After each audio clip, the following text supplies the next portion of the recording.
Hermanos, tengo el desafío en esta tarde de hablarles acerca de una de las doctrinas más difíciles de entender, de aceptar, que aparecen en las Escrituras.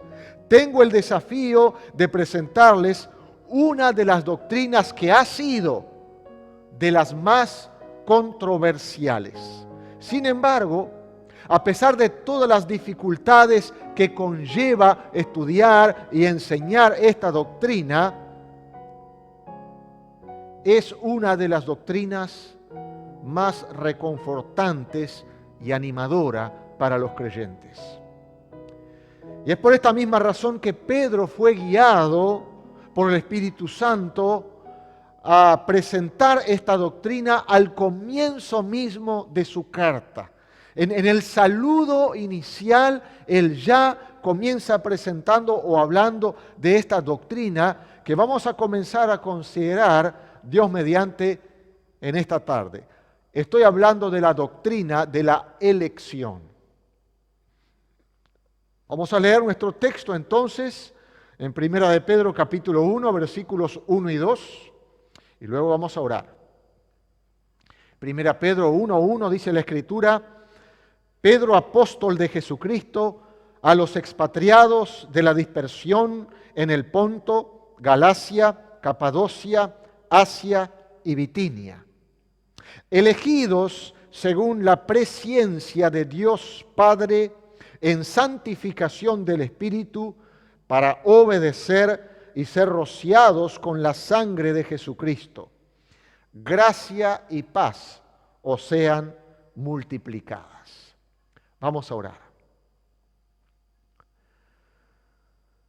Padre Celestial, te damos gracias, Señor, porque estamos en tus manos. Tú tienes control de nuestras vidas y de lo que está sucediendo alrededor, en el mundo, Señor. Es tu creación, te pertenece, y nada está sucediendo allí por accidente. Todo tú lo permites, según tu plan eterno.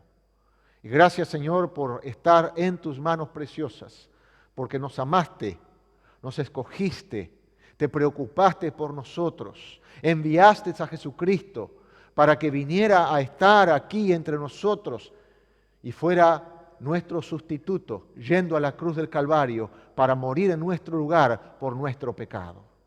Gracias, Señor, por la redención que hay en Cristo Jesús. Gracias, Señor, porque es una salvación gratuita, por gracia, que tú ofreces. Gracias, Señor, que el Evangelio lleva esta invitación, este anuncio, esta proclamación de salvación por gracia, por medio de la fe. Señor, ayúdanos a entender tu palabra y en particular oramos para que nos ayudes a entender esta doctrina y entendiéndola correctamente desde un enfoque bíblico, ella pueda llegar a ser reconfortante para nuestras almas.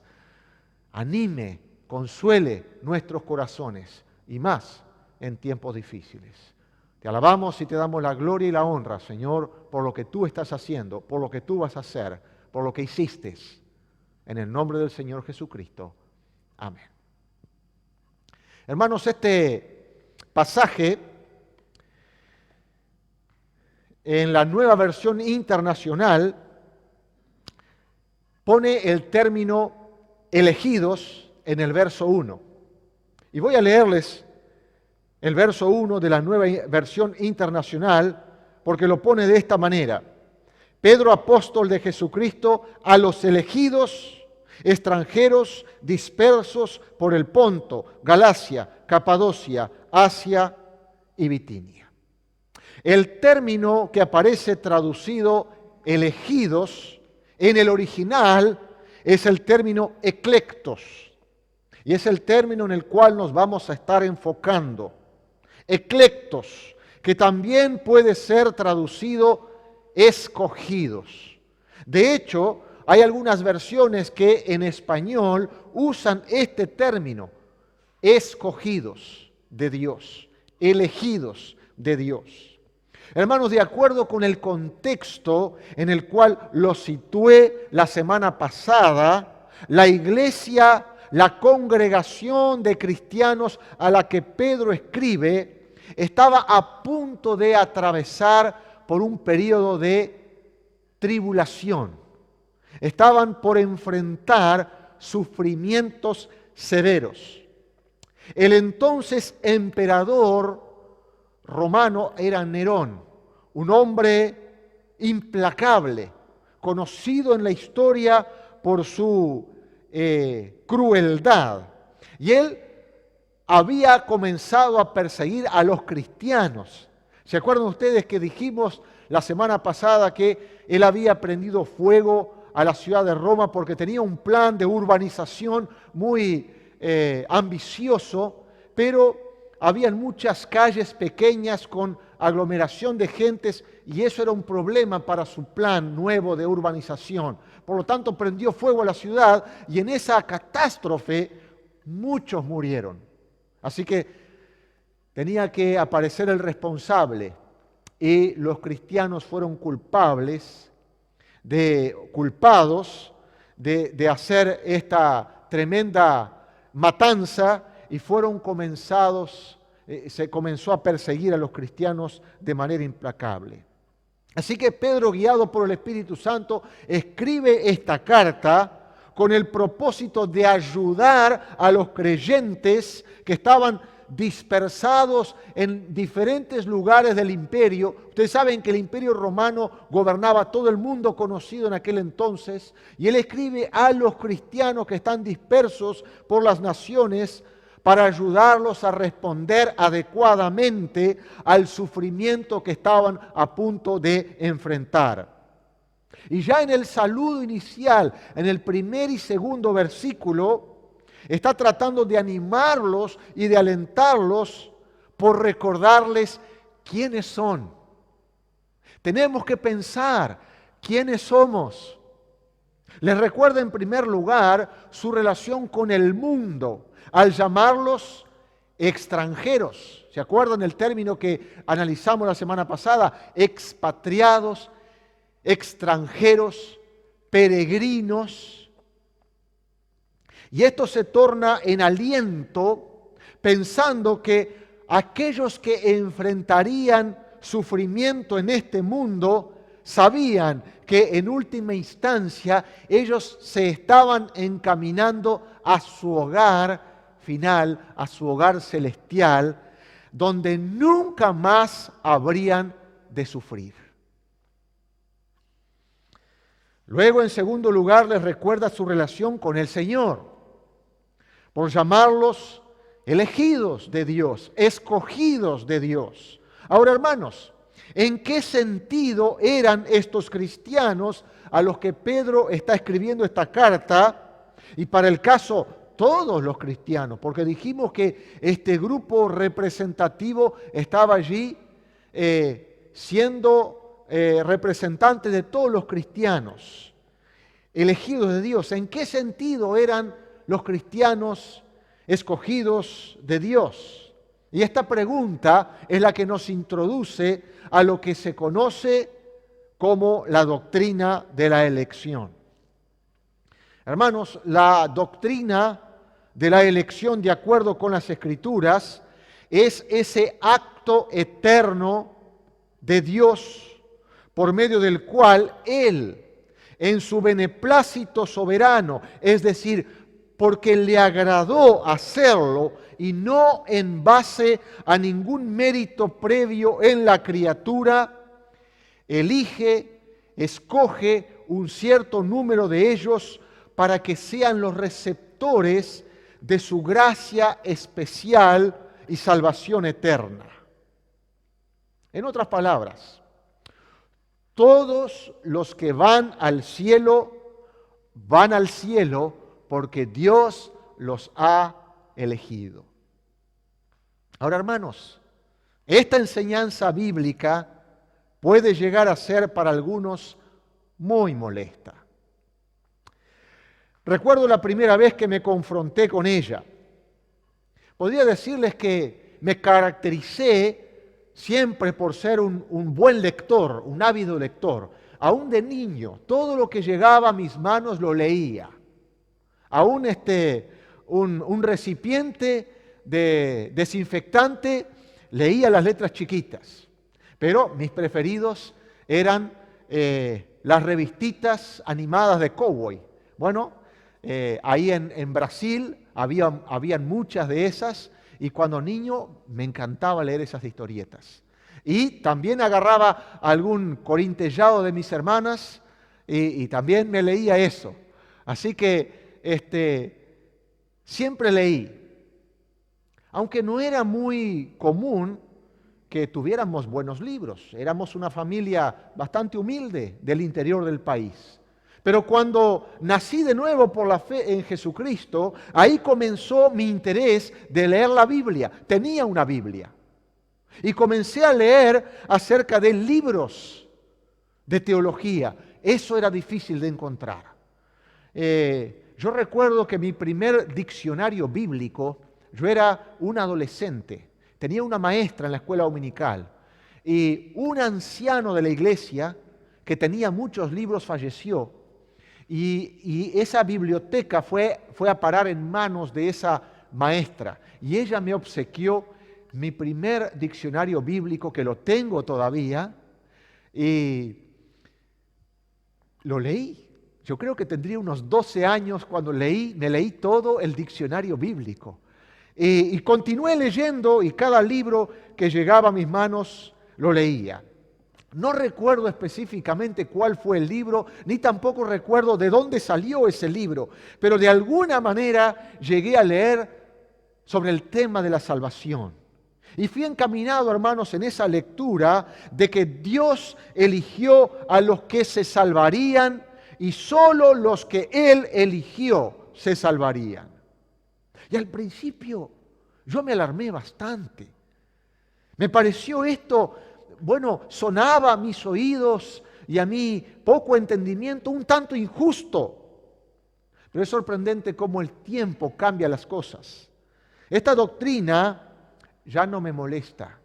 Esta doctrina ya no me hace cuestionar a Dios, sino que, hermanos, de verdad, esta doctrina se ha convertido en una gran fuente de consuelo. Ya no me provoca pensar que Dios sea injusto, solo me lleva a exaltar a Dios, su gracia y su misericordia para conmigo. Así que vamos a tratar de entender esta doctrina. Y espero que con el tiempo pueda convertirse en una gran fuente de consuelo para todos los cristianos, pero mayormente para aquellos que están atravesando sufrimientos, tiempos difíciles, aflicción. Hermanos, en nuestro intento de ir considerando lo que la Escritura enseña respecto de esta doctrina, trataremos de examinar los elementos de la elección que Pedro presenta en estos dos breves versículos.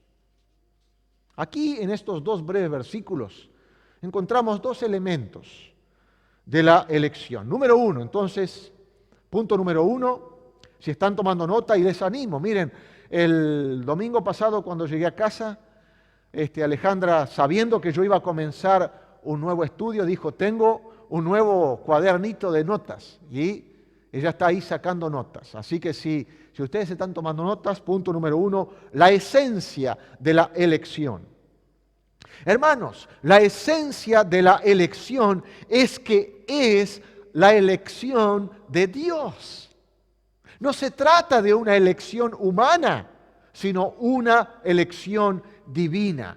Y este elemento de la doctrina se desprende de la frase que encontramos según la versión, en versículo 2, o según la versión en versículo 1. Dice ahí, elegidos, puntos suspensivos, de Dios. Elegidos de Dios.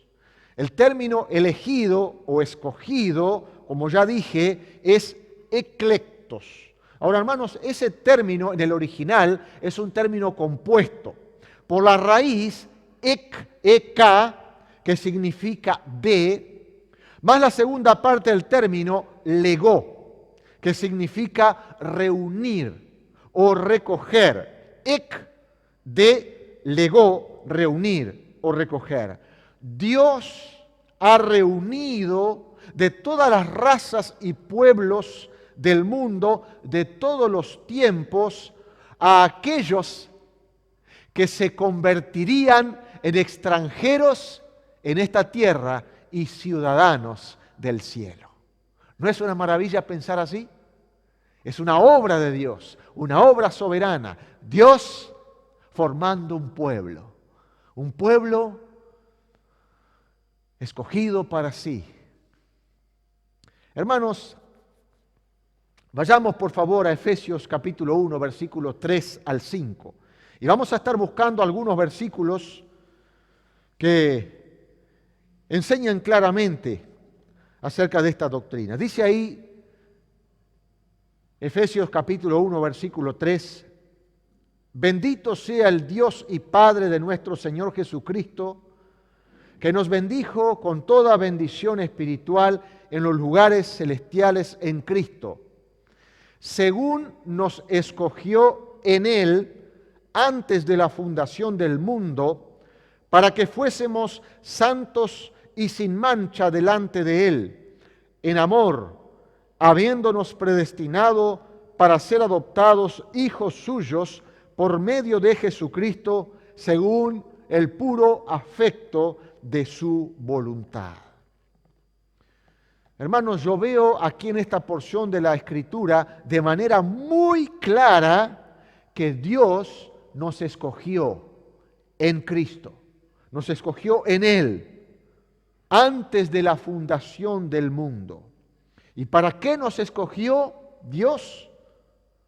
Nos escogió para que llegáramos a ser delante de Él intachables, santificados, sin mancha.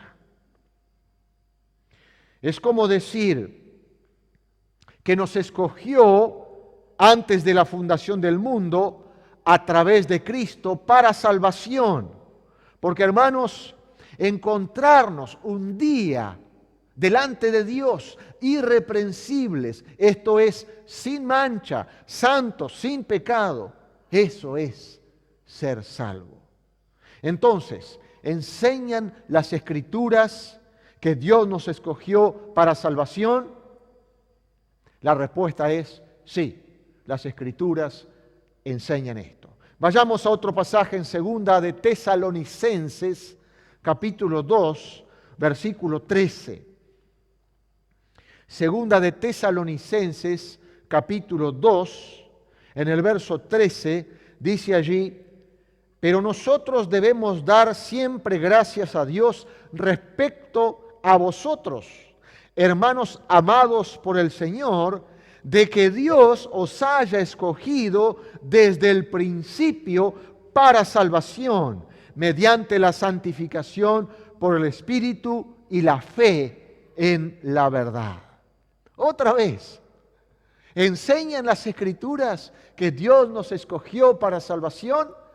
Eso es lo que encuentro de manera muy clara. Hermanos, si vamos a estar un día delante del Señor, nuestro Dios santo, es que nosotros también estaremos delante de su presencia santificados. Y si habremos de estar delante de Él santificados, es porque Dios nos escogió. Porque aparte de la elección de Dios, no hay salvación. Pero entiendo, algunos se ofenden con esta enseñanza. Y hermanos, una de las razones por las cuales muchos se ofenden con esta enseñanza de las Escrituras es por su orgullo. Es que hay algo en el corazón del hombre no redimido que quiere compartir alguna responsabilidad si un día estará en el cielo. Incluso si esa parte llega a ser algo tan insignificante, tan pequeño, como pensar que Dios no lo eligió, sino que fue Él que decidió un día estar en el cielo delante de Dios. Ahora, si decides creer esto, escúchame claramente, si tú decides creer esto, pues entonces debes saber que tus pensamientos no están en sintonía con lo que enseña la Escritura de manera muy clara. Tus pensamientos se oponen a lo que las Escrituras enseñan. Vean, por ejemplo, lo que dice Jesucristo en Juan capítulo 15, Evangelio según San Juan capítulo 15, versículo 16. Se está dirigiendo a sus discípulos y dice ahí el Señor, Juan 15, 16. No me elegisteis vosotros a mí, sino que yo os elegí a vosotros y os he puesto para que vayáis y llevéis fruto y vuestro fruto permanezca. Hermanos, qué hermoso pasaje. La pregunta es simple. ¿Enseñan las Escrituras que Dios nos escogió, que fuimos elegidos de Dios? Claramente encuentro esto en las Escrituras. Y hermanos, tenía que ser así. ¿Y por qué digo tenía que ser así? Porque también la Escritura nos enseña ahí en Romanos capítulo 3, versículo 10.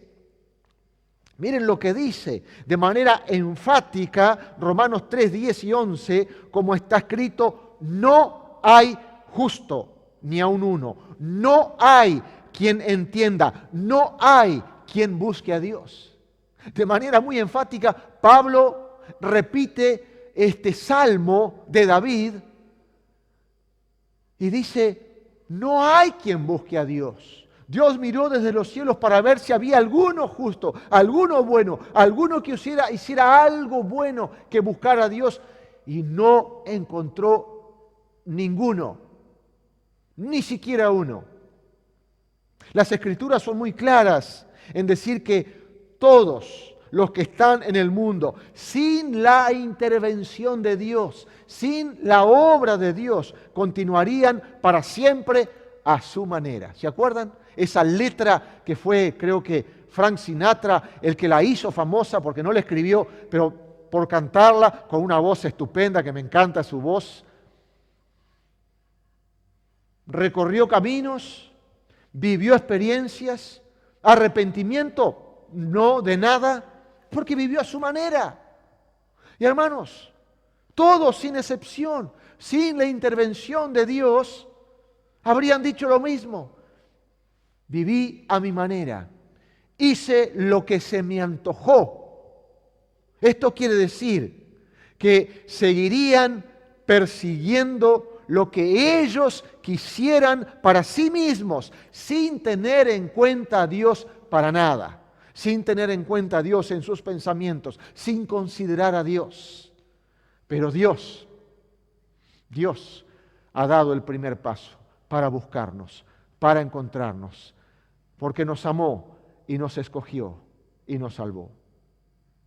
Por lo que, hermanos, aparte de la elección de Dios, de ciertos individuos para salvación, todos, absolutamente todos, se perderían. Porque la paga del pecado es muerte y todos han pecado. Veamos otro pasaje también en el Evangelio de Juan. Juan capítulo 10, ahora, versículos 14 al 16. Ahí el clásico pasaje del buen pastor. Dice el Señor Jesús ahí también, yo soy el buen pastor y conozco mis ovejas y las mías me conocen. Así como el Padre me conoce y yo conozco al Padre y pongo mi vida por las ovejas. También tengo otras ovejas que no son de este redil. Aquellas también debo traer y oirán mi voz y habrá un rebaño y un pastor. Hermanos, lean correctamente y tengan en cuenta que aquí no dice que las ovejas que Jesús llama quizás querrán escuchar algún día la voz del maestro, la voz del pastor. No dice aquí que las ovejas se van a esforzar para tratar de oír la voz del pastor, que dice, oirán su voz. Hermanos, hace muchos años ya que escuché la voz por primera vez de mi buen pastor. No que lo estuviera buscando, Fue Él quien me buscó y me llamó. Y yo desde ese día lo seguí. No que supuse que algún día lo seguiría. Lo seguí desde ese día. He tenido luchas, he tenido caídas, pero he tenido al Señor Jesucristo delante de mí como mi buen pastor, para levantarme, para guiarme, para ayudarme, para cargarme sobre sus hombros. Le seguí. Es importante señalar aquí, hermanos, que ser elegidos para salvación por Dios no significa que los elegidos serán salvos, lo quieran o no, y los no elegidos no podrán ser salvos incluso si lo quieran. Pero significa que si una persona ha llegado al punto en el que realmente desea la salvación, que es anunciada a través del Evangelio, ese deseo no proviene en última instancia de ellos mismos, sino de Dios, quien los está llamando. Y hermanos, eso nos lleva a la segunda razón por la que muchos encuentran esta una doctrina ofensiva cuando la escuchan por primera vez. La primera respuesta, es decir, la respuesta visceral, esa reacción que tenemos en la carne, es que es una doctrina injusta. Ahora, permita que te haga esta pregunta. ¿Quién está mejor equipado? ¿Quién está mejor equipado para juzgar si algo es justo o injusto? ¿El Dios santo o el hombre pecador caído? Hermano, el Salmo 97, la segunda parte del versículo 2 dice: justicia y juicio son el cimiento de su trono. Justicia y juicio son el cimiento de su trono. Queridos, el hombre en su estado pecaminoso, caído, no está en posición alguna para determinar si Dios es justo, parcial o imparcial. Y yo realmente me asombro cómo algunos se exaltan a sí mismos y se atreven a creer que pueden llegar a determinar si Dios está siendo justo o si Dios está siendo injusto, si Dios está haciendo lo correcto o si se está equivocando. Antes deberían estar de acuerdo con Pablo y con sus palabras en Romanos 11:33. El apóstol Pablo dice en Romanos 11:33: oh profundidad de las riquezas, de la sabiduría y de la ciencia, del conocimiento de Dios. Cuán insondables son sus juicios e inescrutables sus caminos. Hermanos, no podemos nosotros con una mente limitada y caída entender los pensamientos de Dios, los juicios de Dios, los caminos de Dios. Queridos, la justicia es un atributo esencial de nuestro Dios. Nuestro Dios es infinitamente y perfectamente justo en sí mismo, para sí mismo y por nadie más. Que Dios en la eternidad, por su beneplácito soberano, simplemente porque le agradó y no por ningún mérito previo en los hombres, eligió un cierto número de ellos para salvación, haciéndolos los receptores de su gracia especial y salvación eterna. Claramente no es una expresión de injusticia, sino una expresión de divina misericordia y gracia y bondad. Amén. Hermanos, en la pandemia que ahora la humanidad está enfrentando, miles perdieron la vida. Miles. nos estamos acercando al 500.000, más de 400.000. Han perdido sus vidas. Luchando contra el virus, han muerto. Pero es verdad que algunos sobrevivieron. Fueron contagiados y lucharon con el virus y sobrevivieron.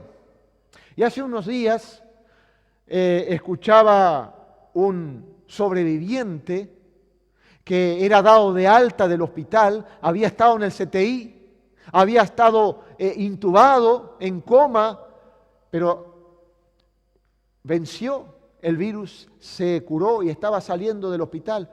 ¿Y saben lo que esta persona decía? Lo entrevistaron y miren, el mensaje, las palabras del mensaje de esta persona fue claro para todos los que escucharon. Esta persona no estaba peleando con Dios o cuestionando que Dios fuera injusto. Esta persona, con sus palabras, estaba dando gracias por la misericordia de Dios, porque estaba viva. Hermanos, no es sorprendente que tantas personas hayan muerto y estén muriendo frente a este virus tan malvado. Lo sorprendente es que muchos sobreviven. Muchos logran vencer. Y así es como debemos ver esta calamidad que enfrentamos. Hermanos, hay un coro que nosotros cantamos aquí en la iglesia que se titula ¡Qué maravilla es! ¿Se acuerdan lo que dice la letra de ese coro? Cuán hermosa es la luz del ocaso y precioso es el amanecer, pero más glorioso es el gran amor que el Señor derramó en mi ser. ¿Y qué dice el coro? ¡Qué maravilla es! ¡Qué maravilla es que el Señor me ama a mí! ¿Lo puedes cantar? Es algo maravilloso. No entiendo. Punto número 2. La fuente de la elección. Un padre estaba acurrucando a un niño de unos 6, 7 años y de repente le preguntó, dime, responde esta pregunta, ¿cuándo es que papá te ama más? ¿Cuando estuviste peleando con tu hermana y cuando estuviste haciendo muchas travesuras? ¿O cuando ayudaste a mamá y cuando fuiste muy amable para con todos? El niño pensó un instante y luego dijo, siempre papá. Bien, dijo el padre. ¿Y sabes por qué? Sí, porque soy tu chico especial. Porque esta era la forma en que el padre llamaba a este niño. Él es el chico especial de papá. Hermanos, en su corta edad, este niño había llegado a creer que ese nombre especial por el cual su papá lo llamaba, lograba captar realmente la realidad de su relación.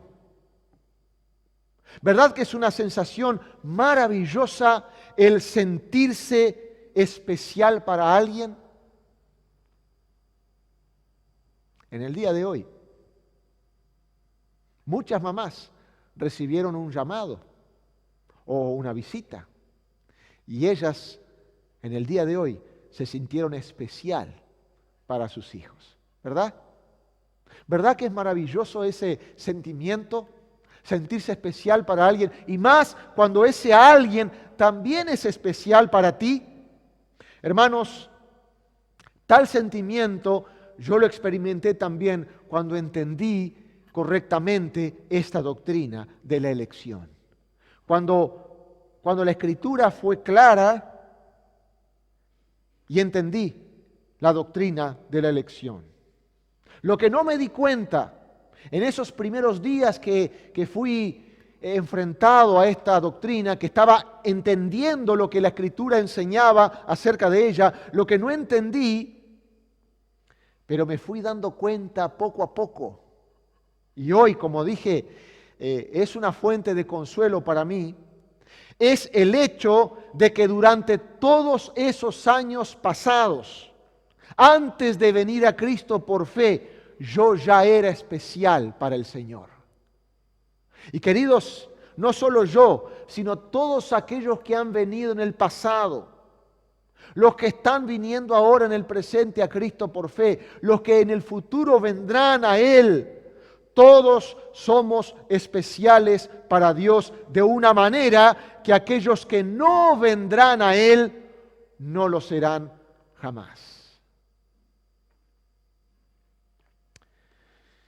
Lo segundo que vemos aquí es que la elección de Dios de estos cristianos, particularmente estos cristianos que residían en Asia Menor, a los cuales Pedro escribe esta carta, descansa en el conocimiento previo de Dios. Versículo 2, dice ahí la Escritura, primera de Pedro 1:2, según la presciencia de Dios Padre. La versión de la Biblia de las Américas, que es una versión que me gusta muchísimo, dice así, según el previo conocimiento de Dios Padre. Porque esa palabra presciencia, antes, anterior, ciencia, conocimiento. Según el previo conocimiento de Dios. Hermanos, el previo conocimiento es la fuente o la base de la elección. Ahora, ¿cómo es que debemos entender ese término presciencia con relación a esta doctrina que estamos considerando? ¿Está hablando de un conocimiento personal anterior de los hechos de la persona o de una relación anterior con la persona? Es una pregunta importante a responder. Podríamos ser llevados a pensar que el previo conocimiento de Dios habla de un conocimiento personal anterior de los hechos de una persona. Otra forma de decir esto es que Dios, al mirar hacia el futuro, Él podía ver qué tipo de persona escogeríamos convertirnos. Entonces, al mirar hacia adelante y ver nuestras vidas, entonces, si le gustaba lo que veía, nos escogía. Si no le gustaba lo que veía, no nos escogía. Ahora, hermanos, ¿tiene esto sentido? ¿Tiene sentido para ti? ¿Tiene sentido para mí? Hermanos, escuchen esto, si no entiendo nada de lo que enseña la Escritura con respecto a Dios, con respecto al hombre y con respecto a la salvación. ¿Y qué enseña la Biblia sobre Dios que hace imposible creer que Él haya hecho esta su elección para salvación basándose en lo que vio? La Biblia nos enseña, hermanos, que Dios es soberano. Esta es mi primera lección para un discipulado. Dios es soberano. Esa es la varilla principal que sostiene todas las demás varillas de la sombrilla de los atributos de Dios. La soberanía de Dios. La palabra enseña claramente que Dios es soberano. En otras palabras, la Biblia nos enseña que el mundo y las cosas que en él hay, las cosas que están ocurriendo en el mundo, no dictan lo que Dios hará, sino todo lo contrario. Noten lo que dice el profeta Isaías en el capítulo 46, versículos 8 al 10. Isaías 46, 8 al 10, leemos así: acordaos de esto y tened vergüenza. Volved en vosotros prevaricadores. Acordaos de las cosas pasadas desde los tiempos antiguos, porque yo soy Dios y no hay otro Dios, y nada hay semejante a mí, que anuncio lo por venir desde el principio y desde la antigüedad lo que aún no era hecho, que digo, mi consejo permanecerá y haré todo lo que quiero. Dios no está eligiendo a los que elige en respuesta a ellos, sino en respuesta a su propia voluntad. Dios escoge de acuerdo a sus propios y libres propósitos, o si quieren decirlo en singular, de acuerdo a su libre propósito. Él no es dictaminado por nada ni por nadie, sino que Él es quien dictamina todas las cosas. Noten otra vez Efesios capítulo 1, gran capítulo para aprender acerca de la doctrina de la elección. Ahora versículo 11, Efesios 1, 11. Dice Pablo allí, en Él asimismo tuvimos herencia. ¿Y qué herencia está hablando, hermanos? La herencia de la salvación, lo que Dios ha preparado para los que escogió. En Él, en Cristo, tuvimos herencia habiendo sido predestinados conforme al propósito del que hace todas las cosas según el designio de su voluntad. ¿Por qué hace todo lo que hace Dios? Porque le place, de acuerdo a su propósito soberano. Dios no estaba obligado en la eternidad pasada a mirar hacia el futuro para ver qué escogeríamos ser o hacer, o si escogeríamos buscarlo a Él o no.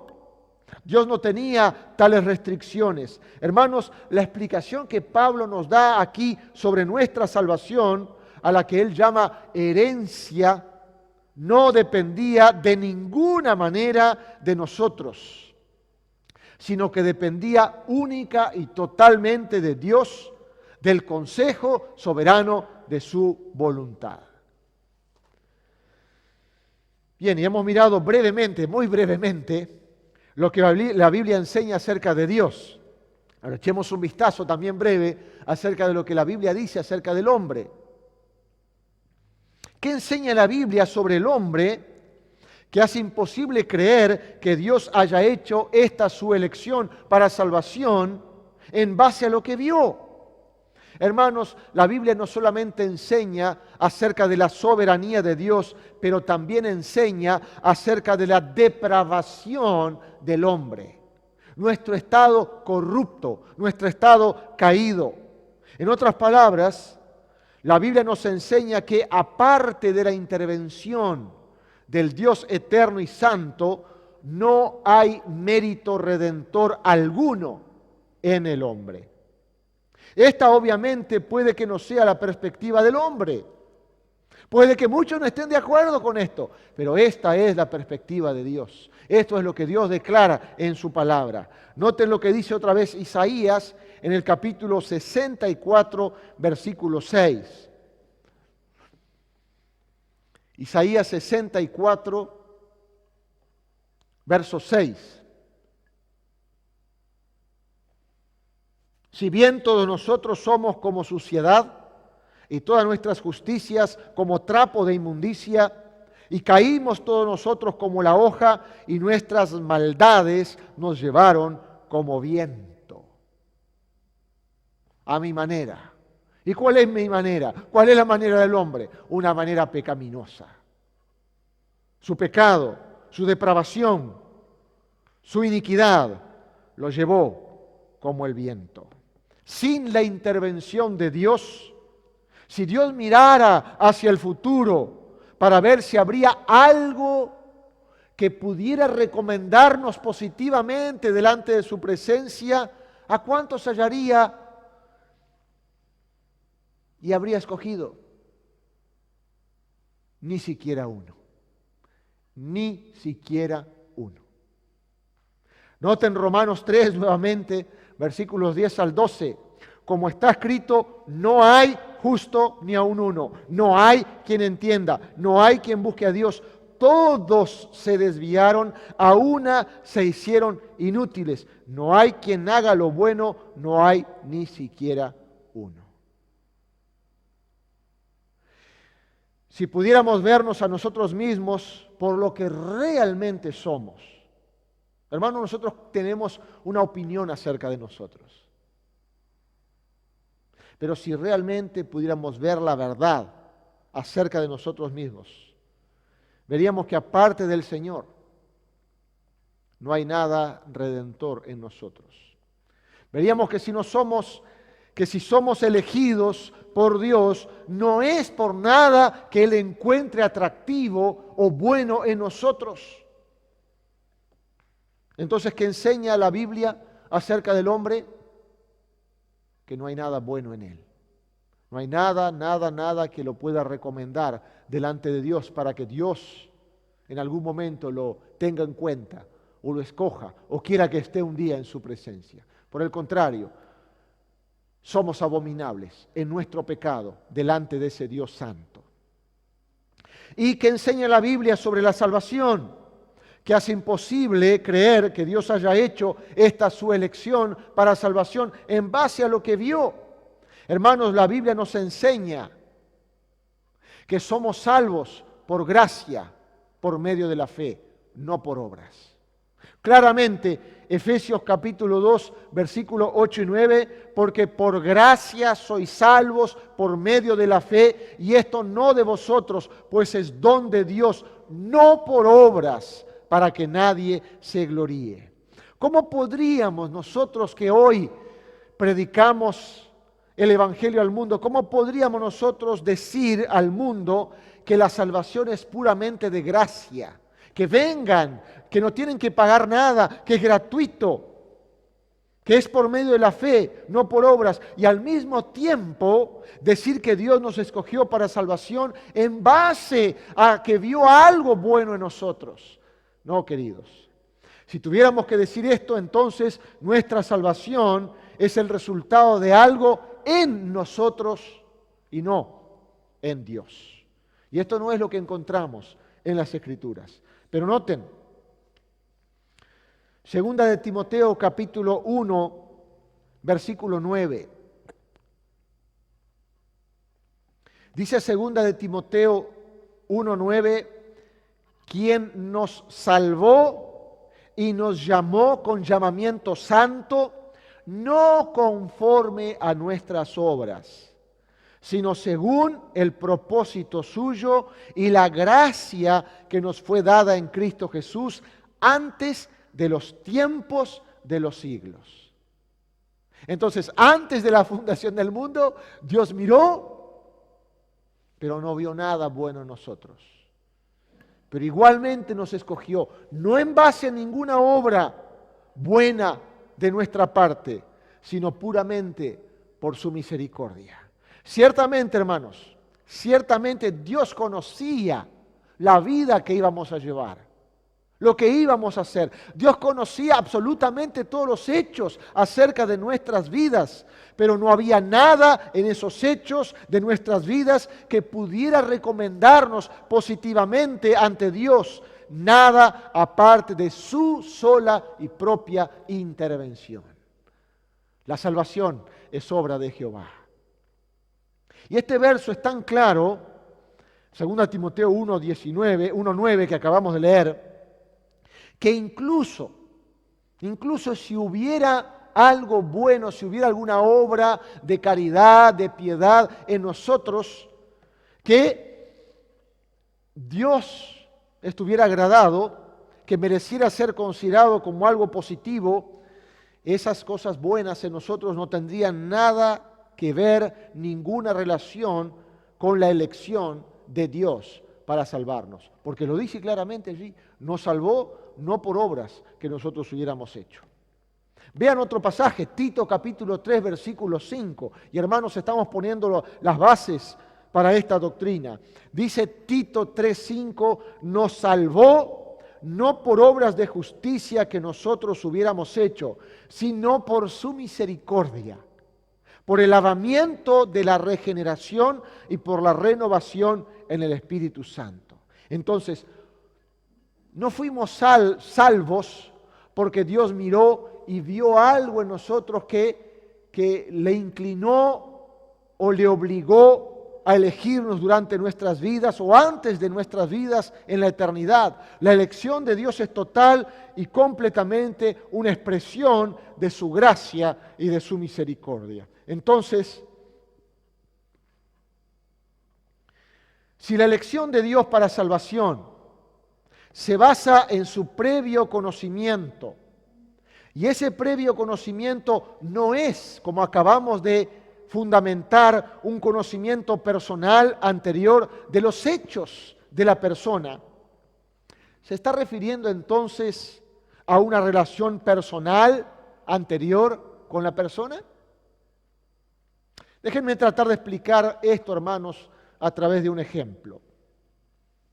Si yo te pregunto, ¿sabés quién es el presidente Luis Lacalle Pou? Probablemente todos ustedes responderían sí, sé quién es. Ahora, si yo te pregunto, ¿y tú lo conocés personalmente? Tal vez la mayoría de ustedes respondería no. Porque hay una diferencia significativa, hermanos, en saber quién es algo y conocer ese alguien personalmente. Hermanos, el saber sobre una persona tiene que ver meramente con el conocimiento de una persona. Pero el conocer personalmente a una persona ya tiene que ver con una relación con ella. Si el previo conocimiento de Dios que habla Pedro en el versículo 2 no puede referirse a un previo conocimiento sobre los hechos, entonces tiene que estar hablando de una relación personal previa con la persona. Y creo que eso es exactamente lo que está enseñando Pedro, que es una verdad de las Escrituras. Hermanos, echemos un vistazo al contexto inmediato aquí de este pasaje. Vayamos ahí en 1 Pedro capítulo 1 al versículo 20. 1:20. Miren lo que dice ahí. Hablando Pedro de nuestra herencia futura, nuestra salvación en Cristo Jesús. Dice versículo 20, ya destinado desde antes de la fundación del mundo, pero manifestado en los postreros tiempos por amor de vosotros. Bueno, ¿qué quiere decir aquí cuando dice que Cristo había sido destinado desde antes de la fundación del mundo? Quiere decir que Dios el Padre meramente tenía conocimiento sobre los hechos de Jesucristo antes de la fundación del mundo. Y obviamente que eso no es lo que quiere decir, sino que quiere decir que tenía una relación con Dios el Hijo antes de la fundación del mundo. Y hermanos, no una relación superficial, sino una relación filial, una relación amorosa. Y aunque Jesucristo, escuchen esto, aunque Jesucristo tenía una relación filial amorosa con el Padre, a pesar de eso, fue manifestado en estos postreros tiempos por amor de nosotros. Y mis queridos, esto es lo que Pedro está diciendo a estos cristianos para animarlos. Dios el Hijo estaba dispuesto a dejar la gloria del Padre, ese lugar de honor que tenía, donde compartía una relación filial, incluso dejar todo lo que tenía en el cielo para manifestar su amor y cuidado hacia nosotros. El previo conocimiento de Dios no es una información objetiva meramente, sino más bien una relación filial amorosa. El término presciencia, previo conocimiento, no significa que Dios tenía información meramente de antemano sobre Jesucristo y sobre los que Jesucristo salvaría. Significa que tanto Cristo como sus elegidos fueron los objetos del cuidado, de la preocupación, de la atención de Dios desde toda la eternidad. ¿No es esto maravilloso? Hermanos, Pedro estaba escribiendo no solamente a cristianos judíos, sino también a gran número de cristianos gentiles. Particularmente estaba escribiendo esta carta a aquellos que estaban dispersos por el Asia Menor. De hecho, les está escribiendo para ayudarlos a responder adecuadamente al sufrimiento que enfrentarían. Porque vendrían tiempos difíciles, vendría persecución, vendría sufrimiento. Y en esta introducción, Pedro, a fin de preparar a estos creyentes, les recuerda quiénes son. Ellos primero son extranjeros para el mundo, son peregrinos en esta tierra, pero ellos son los elegidos de Dios. Ellos son los que tienen una relación filial, amorosa, con el Dios eterno. Y esta frase, elegidos de Dios, nos ha llevado a considerar esta doctrina de la elección, donde vimos que la elección de Dios es soberana. Y la base de esta elección soberana fue su previo conocimiento. Mucha gente en los días de Pedro habría pensado que la inclusión de los gentiles en el plan de salvación no era una idea de Dios. Tal vez muchos chocarían con esta idea. Sin embargo, aprendemos de este pasaje que estos cristianos, tanto judíos como gentiles, eran personas elegidas por Dios para salvación, porque los conoció desde la eternidad. Jesucristo fue conocido por el Padre antes de la creación del mundo. El pueblo que Jesucristo escogió y vino a salvar, judíos y gentiles, también fueron conocidos por Dios el Padre.